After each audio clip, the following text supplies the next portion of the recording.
안녕하세요. 저는 곧 50대를 앞두고 있는 평범한 남자입니다.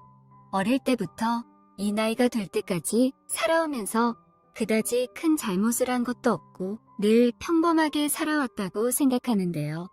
그런 저에게 남들에게는 절대로 이야기할 수 없는 딱 한 가지 커다란 비밀이 있습니다. 어느 누구에게도 말할 수 없고 심지어 아내에게까지도 비밀이지만 이제 나이도 먹었고 오래전 일이기도 해서 하나의 추억거리로 이야기해보려 합니다. 계속 저 혼자만 알고 살기에는 도저히 입이 근질근질해서 참을 수 없네요. 그렇다고 주변 사람들에게 함부로 이야기했다가는 제 인생이 엉망진창이 되고 완전히 끝장나버릴 것만 같아서 도저히 이야기하지 못했는데 이대로라면 정말 죽을 때까지 아무한테도 이야기하지 않을 것 같아서 익명으로 사연을 보내봅니다. 약간 충격적일 수 있는 이야기지만 거짓없이 진실만을 말씀드리도록 하겠습니다. 저는 25년 전에 결혼해서 지금까지 꾸준히 사랑을 지켜온 아름다운 아내가 있습니다. 아내는 예전부터 지금까지 정말 착하고 예쁘면서 매력적이기도 한 여자였어요. 저한테는 과분할 정도의 사람이었고 무엇 하나 빠질 것 없는 사람이었죠. 연애는 물론 결혼을 해서도 부부의 금술이 너무 좋았고 주변 사람들도 모두 보기 좋은 부부라면서 칭찬도 많이 들었습니다. 심지어는 밤의 궁합도 어마어마하게 잘 맞아서 결혼하자마자 예쁜 아이도 생겼습니다. 당시에 별다른 노력도 하지 않았는데 바로 천사 같은 아이가 생겼다는 말에 얼마나 행복하던지 지금 생각해도 저희 부부는 참 궁합이 좋았습니다. 장인어른은 일찍이 돌아가셨고 장모님만 계셨는데 장모님이 17살에 저의 아내를 낳았기 때문에 나이 차이가 별로 나지 않았습니다. 장모님이 관리를 잘해서 그런지 겉보기에도 그렇게 늙어 보이지 않고요. 제가 아내와 8살 차이기 때문에 장모님과도 위로 9살 차이밖에 나지 않습니다. 이 정도면 장모님보다는 누나라는 말이 어울릴 정도라니까요. 장모님은 나이도 젊은 편이었고 아내처럼 미인이었습니다. 처음 아내를 만났을 때 정말 예쁘다고 생각했는데 그 생각이 장모님을 처음 봤을 때 아내의 미모는 장모님에게서 내려왔구나 하고 단번에 느낄 수 있을 정도로 타고난 젊음을 유지하면서 자연적으로 아주 예쁜 그런 사람이었습니다. 아무리 그래도 나이가 적은 편은 아닌데 관리를 꾸준하게 했다고 하더라고요. 평소에 이것저것 건강에 좋은 걸 많이 챙겨 먹고 술도 잘 안 먹고 운동을 하루에 4시간씩 한다면서 몸 움직이는 걸 좋아하다 보니 몸매에 군살도 하나 없으셨습니다. 혼자 사는 미망인이고 젊고 아름답다 보니 동네 아저씨들이 우리 장모님하고 한번 놀고 싶어서 껄떡거리는 사람이 한두 명이 아니었습니다. 공원에 놀러 갔다가 옆에 벤치에서 저희 장모님 이야기하는 것도 실제로 들은 적이 있으니 말입니다. 하지만 장모님은 재혼은 물론이고 남자 만날 생각 자체가 없어 보였습니다. 먼저 돌아가신 장인어른을 그리워해서 그러는 건지 다른 이유가 있는 건지 알 수 없었어요. 원래 성격이 그렇게 밝은 편도 아니라서 동네의 아저씨들하고도 어울리지 않더라고요. 그런 장모를 보면서 저는 한편으로는 참 안쓰러운 마음이 들었습니다. 젊은 나이에 장인과 사별한 것도 슬프고 답답할 텐데 다른 사람을 만나지도 않고 지금까지 혼자서 지내는 게 얼마나 힘들었을지 상상할 수 없었어요. 그렇기 때문에 아내가 저와 결혼하기 전에 제게 시집 가버리면 혼자 남게 될 장모님이 불쌍해서 안 될 것 같다고 이야기했고 그런 아내를 위해 저는 평생 장모님을 제가 모시고 살겠다고 대답을 했습니다. 아내가 예쁘면 처가 기둥의 절이라도 한다는 말처럼 기쁜 마음으로 장모님과 함께 살았어요. 처음부터 딱히 그게 불편할 거라고 생각하지 않았습니다. 마음의 준비도 항상 했고 다짐도 여러 번 했지요. 막상 함께 살다 보니 신기할 정도로 불편한 게 없었고 장모님이라고 많이 눈치 보거나 그러지도 않았고 생각보다 하루하루 생활이 괜찮더군요. 신혼 초에 아내가 임신하고 힘들어했지만 장모님이 옆에 있어서 저의 입장에서는 오히려 너무 편했어요. 오히려 좋았습니다. 아무래도 경험자가 옆에 있으니까 아내도 심적으로 잘 의지할 수 있고 아내 혼자 끙끙 앓는 모습을 안 봐도 되니 저도 마음이 편했고요. 아이가 태어난 이후에도 장모님께서 아이를 많이 봐주신 덕분에 아내와 저는 바쁜 와중에도 나름대로 행복한 신혼생활을 즐길 여유도 있었습니다. 그러다가 우리 아이가 첫돌이 지났을 때 여름 휴가를 가게 되었어요. 아내가 바다를 보러 가고 싶다는 바람에 장모님을 모시고 온 가족이 강원도 양양으로 갔습니다. 지금에야 양양에 공항도 있고 젊은이들이 서핑도 타고 관광지가 됐는데 당시에만 해도 양양은 정말 바다 보러 가는 곳이었거든요. 관광지라고 말하기도 애매했습니다. 그래도 그때는 바다 하나는 끝내줘서 거기로 여름 휴가를 가게 됐습니다. 저는 평소에 운전을 오래 하면 너무 몸이 피곤한 스타일이라 도착하자마자 숙소에서 잠이 들어버렸고 저를 뺀 나머지 3사람은 바다로 놀러 나갔어요. 낮잠을 한참 자고 일어났는데 너무 더워서 일어났어요.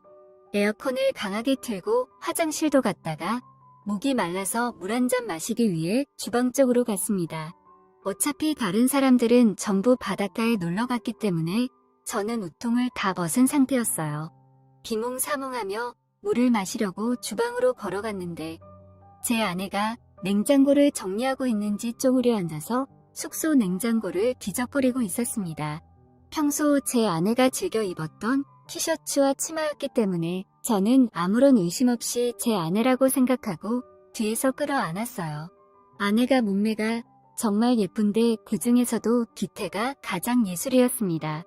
조용히 다가가서 짓궂은 스킨십을 하다 보니 뭔가 느낌이 평소와는 다르더라고요. 아내인 줄 알았던 그 사람도 깜짝 놀라 뒤를 돌아봤는데 바로 제 장모님이었습니다. 장모님이 아내의 옷을 입고 있어서 제가 완전 착각을 했던 것이었어요. 자다 일어나서 비몽사몽한 상태였고 제가 안경도 안 쓰고 있었기 때문에 더 몰라봤습니다.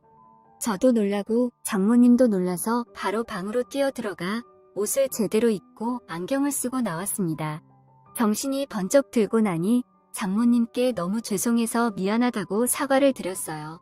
장모님께서는 괜찮다고 하시면서 젊은 사람이 그럴 수도 있다고 웃으셨는데 뭔가 그때부터 분위기가 어색하고 아무런 말도 없었습니다.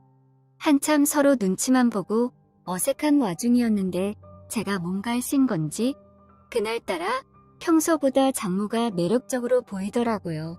물론 제 아내가 젊고 예뻤지만 아내와 똑 닮은 외모의 장모는 성숙한 매력이 물씬 풍겼어요. 저는 스스로 이러면 안 된다고 몇 번이나 다짐했지만 너무 젊고 혈기왕성한 제가 장모님의 매력을 외면하기는 힘들었어요. 한참을 고민하다가 아까 못 마신 물을 마신다는 핑계로 주방으로 들어갔는데 장모님도 우리 사이에 흐르는 미묘한 분위기를 눈치채고 있었습니다. 저의 눈치를 슬금슬금 보고 있는 게 느껴지더라고요. 하지만 전혀 피하거나 도망갈 생각이 없어 보였고 혹시나 하는 마음에 장모님께 살짝 터치도 해봤는데 여유있게 저를 받아주셨어요. 이건 괜찮다는 신호라고 생각하고 장모님께 그대로 키스를 해버렸습니다. 기다렸다는 듯이 장모님도 저를 받아주었고 우리 둘은 주방에서 서서 끌어안고 키스를 했어요. 마치 전혀 예고 없이 전쟁을 치르는 군인들처럼 당황스럽지만 그것을 충분히 받아들이는 자세였습니다. 정신없지만 뜨겁게 할 건 다 했습니다.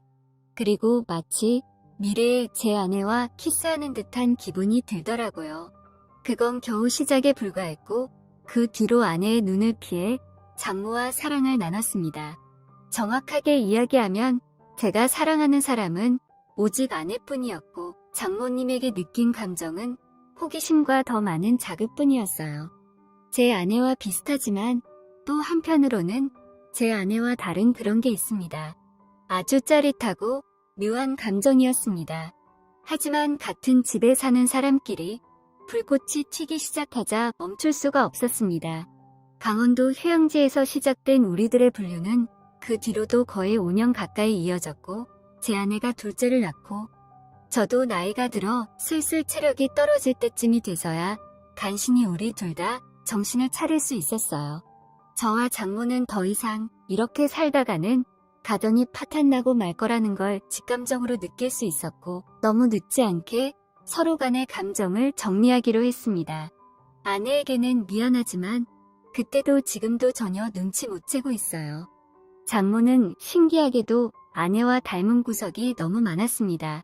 외모는 물론이고 목소리도 비슷하고 말투도 비슷하고 심지어 사랑을 나눌 때 내는 소리도 비슷합니다. 사소한 버릇 하나하나 똑 닮았기 때문에 눈을 감고 있으면 누가 누군지 구별하기 힘들 정도였어요. 그래서 더 이런 관계에 거부감이 생기지 않았고 다른 여자도 아닌 바로 제 장모였기 때문에 죄책감 없이 즐길 수 있었습니다.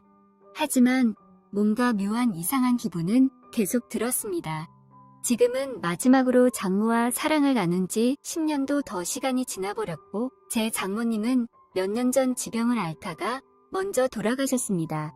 장모님이 돌아가시는 그 순간까지 아내에게는 철저하게 비밀을 지켰어요. 우리 아내가 그때의 장모보다도 나이가 조금 더 많아졌습니다. 요즘도 아내와 저는 왕성하게 사랑을 하고 있고 아내와 키스를 하고 사랑을 나눌 때면 돌아가신 장모와 똑 닮았다는 생각을 지울 수 없습니다. 아내를 보면서 장모님을 그리워하는 제 자신이 우습게 보일 수도 있지만 이런 기분이 들 수 있다는 것을 이해해 주셨으면 좋겠습니다. 그리고 제 죄책감 때문인지 가끔은 장모가 제 꿈에 나올 때가 있습니다. 평생 아내를 속였다는 마음에 미안하기도 하지만 외로워하는 장모님을 행복하게 만들어줄 수 있어서 한편으로는 남자로서 뿌듯하고 기분이 좋기도 합니다.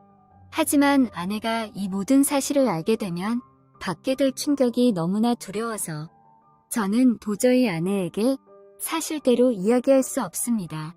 세상에서 장모님과 저의 관계를 아는 사람은 오직 저뿐입니다.